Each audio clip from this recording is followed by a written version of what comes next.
Cristiano Ronaldo fez 2 gols na estreia, e aí, quão longe o United pode chegar? Será que o David Luiz é a grande solução para os problemas do Flamengo? E a Champions League está de volta, semana movimentada da maior competição europeia. Olá, seja muito bem-vindo ao Futebol Brasil, eu sou Lucas Figueiredo e esse é o Giro de Segunda.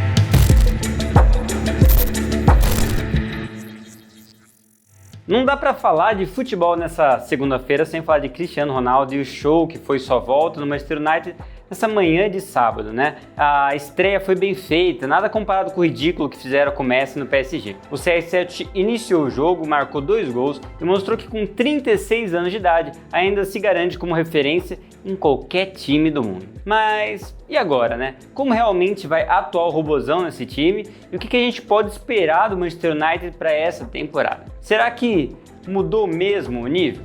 Eu vou falar um pouco sobre isso. No jogo contra o Newcastle, o CR7 jogou como um centroavante, sendo o último homem à frente de uma linha de 3, formado por Bruno Fernandes, Greenwood e Jadon Sancho. Como já era de se esperar de Solskjaer, ele deu uma liberdade de movimentação ao robozão e livrou da obrigação de pressionar o adversário na marcação. Mas convenhamos que o cara não ligou muito para isso, ele correu, roubou bolas e atuou 90 minutos de jogo quase como uma apresentação da sua situação física, né? O cara vai jogar o quanto precisar. O United com o CR7 aproveitou essa apresentação como deve ser feita, né?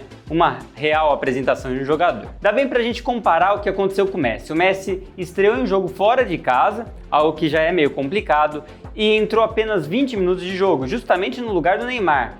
Não sei muito bem o motivo dessa pressa em colocá-lo em campo, mas a diferença ficou bem óbvia. Cristiano Ronaldo estreou em casa, abraçado pela torcida que já o amava e ao lado dos maiores craques do time, Pogba, Bruno Fernandes, além do recém-chegado Jadon Sancho. Foi também uma amostra da diferença de forças. O United mostrou a capacidade criativa, com o Pogba dando sua 7ª assistência em apenas 4 jogos, o Bruno Fernandes mostrando que não quer ser esquecido, além de um Lingard entrando como uma opção para o treinador norueguês. Os 2 gols foram bem mais do que um oi do robozão na Premier League. Foi um sinal para o futebol europeu inteiro que o Manchester United tem tudo para voltar a ser a potência que sempre foi e que o futebol tem que ficar de olho. Se o PSG ainda quer ser competitivo, vai ter que fazer mais do que só contratar uns craques por aí. Já que eu comecei a falar de Champions League, ela que está de volta nessa semana e com todos os detalhes fantásticos que só a maior competição europeia de clubes pode oferecer. Apesar de alguns jogos nem tão interessantes, a gente vai ter a oportunidade de ver, por exemplo, Liverpool e Milan refazendo aquela final histórica de 2005 logo no primeiro turno da competição. Um jogo que tem tudo para ser um termômetro do grupo, né? Já que, além dos 2 gigantes, Atlético de Madrid e Porto também fazem parte do grupo B. Uma derrota aqui no primeiro jogo já pode complicar a vida para qualquer um deles. Temos também Bayern de Munique e Barcelona, em um encontro que dá arrepio aos torcedores catalãos, principalmente pelo retrospecto recente. E para quem ainda não sabe, Lewandowski, que era a dúvida, deve jogar, apesar de Gnabry ainda ser um desfalque na partida. Temos um fantástico Real Madrid contra a Inter de Milão, também um jogo de gigantes que deve mostrar muito quem vai ser o favorito do grupo. Lembrando que a Inter perdeu muitos nomes durante a janela e o Vini Júnior, né, tem um ótimo momento pelo Real, então deve ser muito interessante de ver esse confronto. E finalmente, PSG contra o Bruges, que apesar de não ser um jogo com tanto impacto, deve marcar a volta da dupla Neymar e Messi. Pelo menos é o que a gente espera, né? O PSG, que por sinal lançou um novo terceiro uniforme nesse fim de semana, com os 2 na campanha de marketing, olha, ficou bonita a camisa, né? A Champions tem tudo para ser fantástica de novo nessa temporada e olha, como todo ano, nessa semana saem as nossas previsões para essa edição de Champions, então se você não é inscrito, se inscreve e clica no sininho para você não perder a notificação quando o vídeo sair. E aí, qual jogo você está mais curioso para assistir?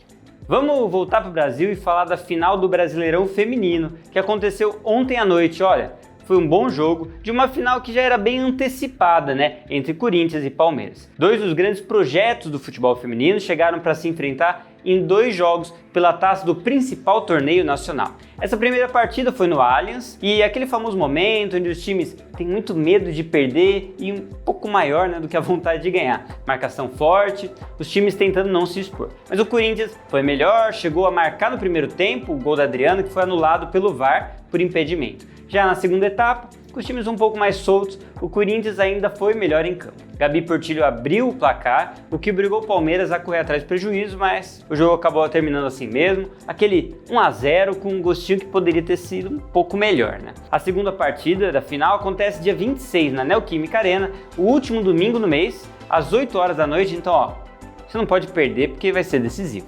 O Palmeiras perdeu no feminino e no masculino. O segundo jogo entre Flamengo e Verdão pelo Campeonato Brasileiro deixou bem claro o quão forte está o elenco do atual Flamengo, né? Algo que vai ficar ainda mais forte com a chegada de Davi Luiz. O 3-1 de um jogo equilibrado esconde o fato que o Flamengo jogou sem vários dos seus titulares e que perdeu a Arrascaeta ainda no primeiro tempo. Mas vamos ao fato que eu quero falar, que é Davi Luiz. É uma boa contratação para o rubro-negro? Ele que foi oficializado nesse fim de semana e até assistiu o jogo contra o Palmeiras. Muita gente insiste na conversa de que ele é um jogador aposentado e que já não rende o suficiente para jogar em alto nível. Aliás, nesse momento o Brasil se divide em duas partes, né? De um lado o torcedor do Mengão, que acredita que o Davi Luiz é o melhor zagueiro do mundo, e os outros, o anti-Flamengo, né? Que critica como se ele fosse um jogador acabado. Muitos de vocês esquecem que em 2014, 2015 o Davi Luiz entrou para o time da FIFA como um dos melhores zagueiros do mundo. E que mesmo nesse último ano pelo Arsenal, o desempenho dele foi muito bom. Lógico que a gente precisa considerar que a situação deprimente dos Gunners complica um pouco. Ele vai servir muito bem ao Renato Gaúcho. Ele não é o melhor do mundo, mas é muito bom no que se propõe e em boa forma física. Vai levar ainda mais o patamar dos titulares. E esse foi o Giro de Segunda, e se você curtiu, não esquece de deixar aquele like. E ó, se você quiser ver vídeos anteriores, você pode clicar aqui ou aqui. Muito obrigado pela atenção e até a próxima.